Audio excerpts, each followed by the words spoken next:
Hi, future engineers. Let's solve another past board exam question. Again, this is in the subject engineering economics. Kasi maraming ang lumalabas na mga ganitong problem. Kaya mag-solve tayo ng maraming problem dito. So this is the problem.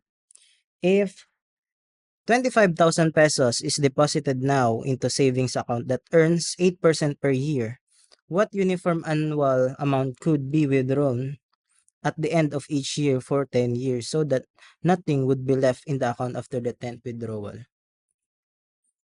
So first, sa mismong board exam, hindi to 8%. 6% yung nakalagay dyan.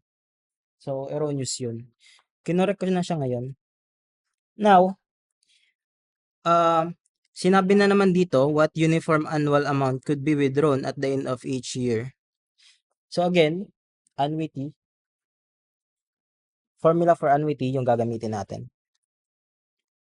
So, let's recall the formula for the annuity.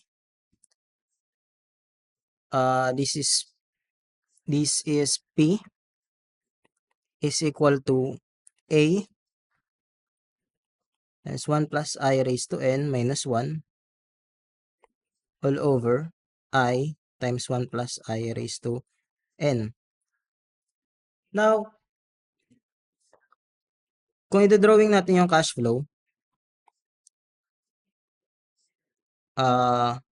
yun, yung P natin is yung 25,000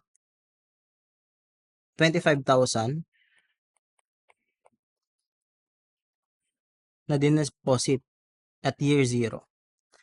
Tapos, each year daw for 10 years, mag-generate siya ng uniform annual amount. So, yan yung hinahanap natin. Hindi natin yan alam. So, A,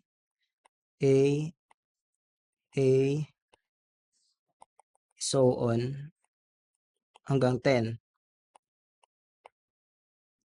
So, yung N natin dito is 10.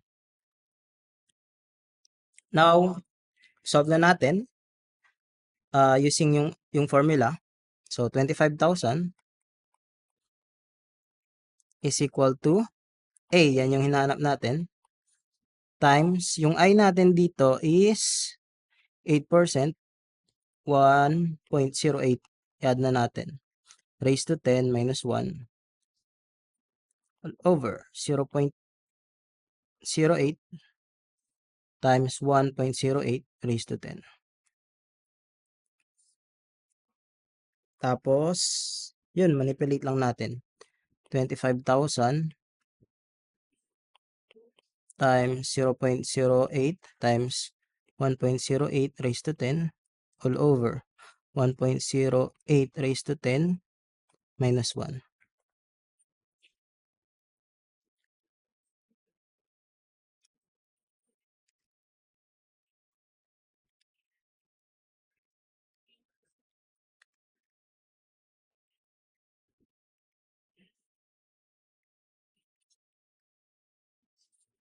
So, 3725.737 or 74 na. So, yung A natin is 3725.74. So, as you can see, the answer dito is letter C, 3725.74. So, that's all for this video. And I hope you learned something. Subscribe to my YouTube channel and see you in the next one. God bless.